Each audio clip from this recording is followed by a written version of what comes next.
कोई तो हम लोग को कोई सुनवे नहीं किया, इतना पैर हाथ जोड़े फिर भी लोग माया देना हम लोग कारक नहीं टूटेगा नहीं। देखिए पूरा क्षति कर दिया, बोला कि एक ही रूम टूटेगा और देखिए कि वो भी रूम छोड़ दिया। बोलिए तो ठंडा में हम लोग कहाँ रहेंगे, 2 रूम में भाई बहन सब रह जाएंगे, माँ बाप ऐसे बोले कि एक रूम टूटेगा। देखिए पूरा क्षति कर दिया, उधर हमको लेके जाकर घर में घुस के सब जबरदस्ती घुस के तोड़ दिया। शादी वगैरह हो चुका है? नहीं हुआ है, किसी को नहीं हुआ है, किसी को नहीं कितना बहन है आप लोग? भाई साहब किस तरह गरीब लोगों को सताया जा रहा है, देख रहे हैं वीडियो। भाई साहब इतने ठंड है, इस ठंड में गरीबों को छत चाहिए ना कि मशीन शोरूम। जनता को सरकार पर से भरोसा उठ चुका है क्योंकि जिसने जिताया उन्हीं के पेट पर लात मारा जा रहा है। लेकिन एक भाई साहब ने बहुत अच्छा प्रतिक्रिया दिया है, जरा उनसे सुन लीजिए। 2 बहन है। चिराग पासवान को वोट दिए हैं तो चिराग पासवान से उम्मीद करिए आके मदद करें। तब वो आवेंगे तब तो कोई आ ही नहीं रहे हैं। कोई नहीं आएंगे भाई साहब। अब तेजस्वी यादव का आपका याद आ रहा है। हाँ, तेजस्वी यादव जब आ जाएंगे ना तब तो हले हो जाएगा पूरा, माने कि दुख में भाग जाएगा। तो अब पछतावा हो रहा है कि पहले हमको जो है तेजस्वी यादव को जिताना चाहिए था। अब याद आ रहा है तेजस्वी यादव। हाँ, तेजस्वी यादव को याद आ रहा था, उनका दिल था इसमें सब कुछ। ये जो जितना भी घर बसावल कॉलोनी उलिया जो लालू यादव का सब उन देना था, उनका दिन था। तो यो जात के नाम पर वोट दे दी थी चिराग, वो तो पैसवा किलो में न फंस गया सर जाके। भाई साहब इन भाई के प्रतिक्रिया को सुने आपने, बोले कि जितना भी मकान दिया जगह दिया गया था सब लालू प्रसाद ने दिया था, लेकिन जात पात को लेकर हमने वोट दिए अपना जात के चिराग पासवान को, लेकिन आज देखने तक तैयार नहीं है चिराग पासवान। लेकिन एक बहुत वायरल वीडियो चल रहा है, जरा उन पे देखिए। 1400 साल पुराने मंदिर को आरएसएस वाले तुड़वा दिए। अरे महाराज आरएसएस वाले तुड़वाए हैं, बाबर वाले और अब्दुल वाले तुड़वाते ना तो अभी तक लोग छाती पीटते रहते और कहते कि धर्म खतरे में आ गया है, कहे कि बाबर वाले और अब्दुल वाले तुड़वाए। लेकिन यहाँ तो आरएसएस वाले तुड़वाए हैं, तो अब लोगों को फर्क ही नहीं पड़ रहा है कि मंदिर का मूर्ति टूट रहा है कि मंदिर टूट रहा है। भाई साहब ये 1400 साल पुराना मंदिर है। अगर ये मंदिर कोई जैसे बहन बोली कि अब्दुल कोई मुस्लिम तोड़ा देते हैं तो कहता कि धर्म खतरे में आ गए, और अनभक्त को तो कहना नहीं है, उन लोग तो और बौखलाते। मंदिर जाने के बाद मुंह चटवाया गया। हाँ। तो अभी भी मंदिर जाओगे? भाई कौन, हम लोग तो मंदिर छोड़ रहे हैं, पूरी तरीके से मंदिर छोड़ रहे हैं। ना शादी करवाएंगे, ना तब बुलवाएंगे, ना कथा करेंगे तब बुलवाएंगे, और घर से भी मंदिर हटवा देंगे। हाँ, गारंटी के साथ। बहुत सारे लोग हैं यहाँ, जाएंगे? मंदिर जाओगे अभी? नहीं जाओ। मंदिर में ये अपना राज चलाएंगे तो हमारा क्या है मंदिर पे? हमारा मंदिर ही नहीं हुआ है। उस बुजुर्ग आदमी को आपने वीडियो देखकर समझ गए होंगे, एक पासी समाज के एक व्यक्ति मंदिर में जाते हैं, उनके गलती से पेशाब आ जाते हैं। भाई साहब उस पेशाब को आरएसएस वाले ने जानते क्या किया, उस भाई को उस पेशाब को चटवाया। देख सकते हैं किस तरह जलील किया जाता है। भाई साहब की प्रतिक्रिया आपने सुना। भाई साहब ऐसे लोगों पर सख्त से सख्त कार्रवाई किया जाए कानून के द्वारा। आप जिस आज तक चैनल पर इस वक्त बैठे हुए हैं वो इंडिया का सर्वश्रेष्ठ चैनल है, और हमारा आज तक यूट्यूब चैनल दुनिया का सबसे बड़ा चैनल है। दुनिया का सबसे बड़ा चैनल है, देश का सबसे बड़ा चैनल है। मैं बधाई देता हूं। मैं उस दिन का इंतजार करूंगा कि दुनिया का सबसे सच चैनल बने। अरे बाप रे, ये तो धोती खोल रहा है। जितने बिजली के कारखाने लगे, जितने भी पावर प्लांट्स लगे, सब समाजवादियों की सरकार के देन है। एक भी बीजेपी ने अभी तक, दिल्ली की सरकार 10 साल और यूपी की 7 साल की सरकार ने अगर एक भी पावर प्लांट उत्तर प्रदेश में लगाया हो तो नाम बताइए मुझे आज। ठीक है, जिस सवाल को आपने यहाँ पर, अरे मैं कह रहा हूँ बिजली नहीं है यूपी में, आपके लिए सवाल आगे ले चलिए।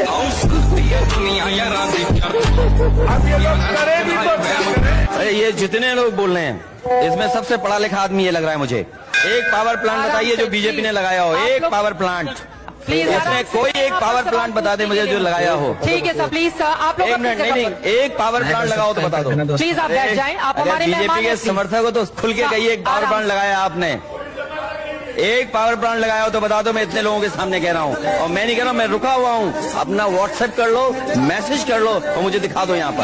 अब क्या टाइम देख रहे हो इधर उधर, जाओ व्हाट्सएप फोन मिलाओ। ये पापा के परी के स्माइल देखिए।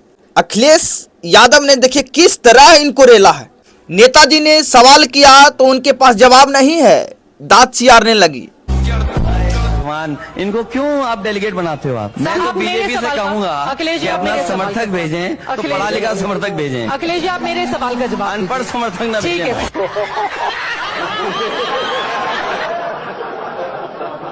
सारी हेकड़ी निकल गई।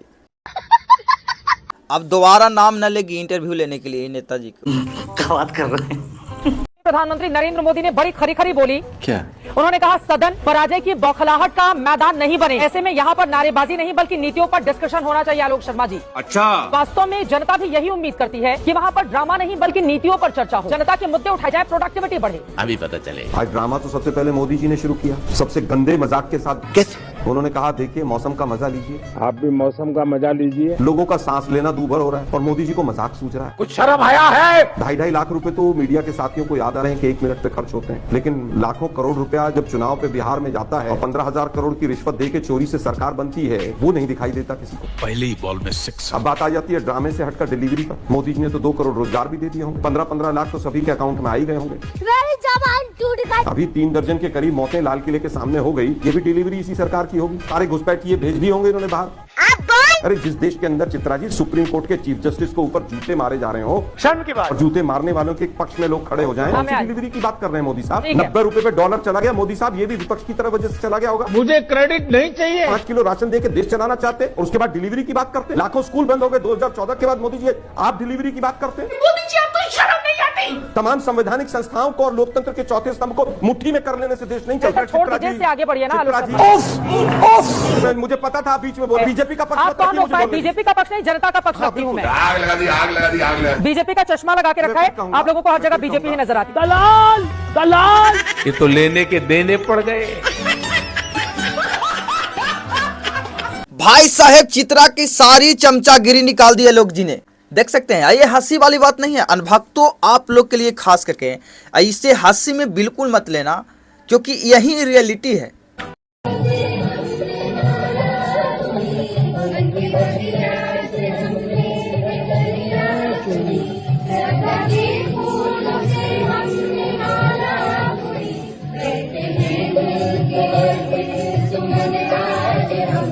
भाई साहब ऐसे ही अनभक्त इन लोगों को नहीं बोलते हैं, किसी ने सोच समझकर ही नाम रखा होगा। क्या बात कर रहे हैं? अनभक्ति के भी हद पार हो गया भाई साहब, देख सकते हैं किस तरह स्वागत हो रहा है। उसको बता रहे थे कि सर हम प्रेग्नेंट है, वैसे मत करिए, लेकिन वो फिर भी किए जा रहा था करा था कि अभी चलो तुमको बताते हैं, अभी चलो तुमको बताते हैं। जो है ना बम्पर लगा हुआ वो कबाड़ भी गया, जोर से ले लिया था, फैला गए। क्या हुआ था आपके साथ? कुछ नहीं, हम गाड़ी टुकला के लेके आ रहे थे। ठीक है, हम लोग गांधी मैदान से आ रहे थे, इधर से हम लोग गए थे वहाँ पे पिज्जा खाने। पिज्जा खा के हम लोग को पानी और कोल्ड ड्रिंक नहीं मिला, तो हम लोग ऐसे गाड़ी मेरे हस्बैंड पैदल लेके आ रहे थे। हम लोग जान रहे थे कि भाई साहब कभी कभी पुलिस की भी दादागिरी हद से ज्यादा हो जाता है।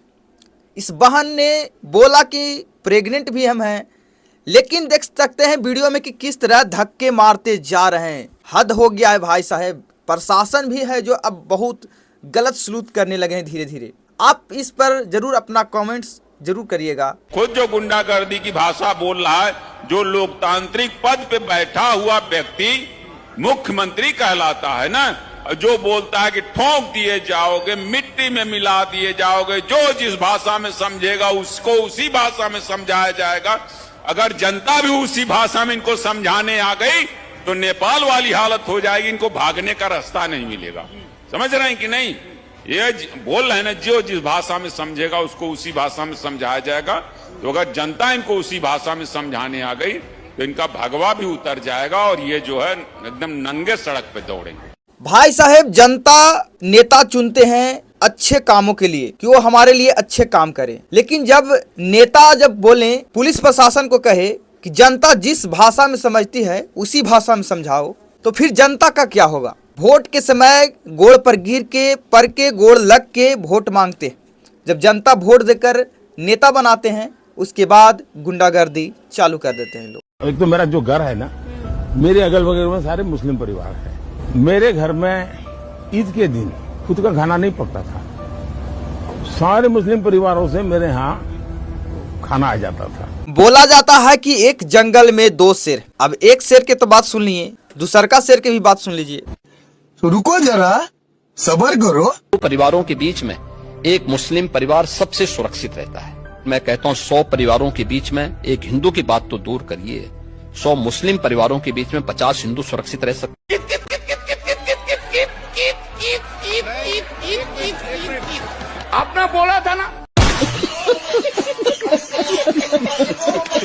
बड़का शेरवा है जो छोटका शेरवा को समझाते हैं कि मैं चिकनी चुपड़ी बात करूंगा और तू बराबर आग लगाए रखना। देख सकते हैं कि एक है जो कितना चिपड़ी चुपड़ी बात करते हैं और दूसरा है जो आग लगाने वाली बात बोलते।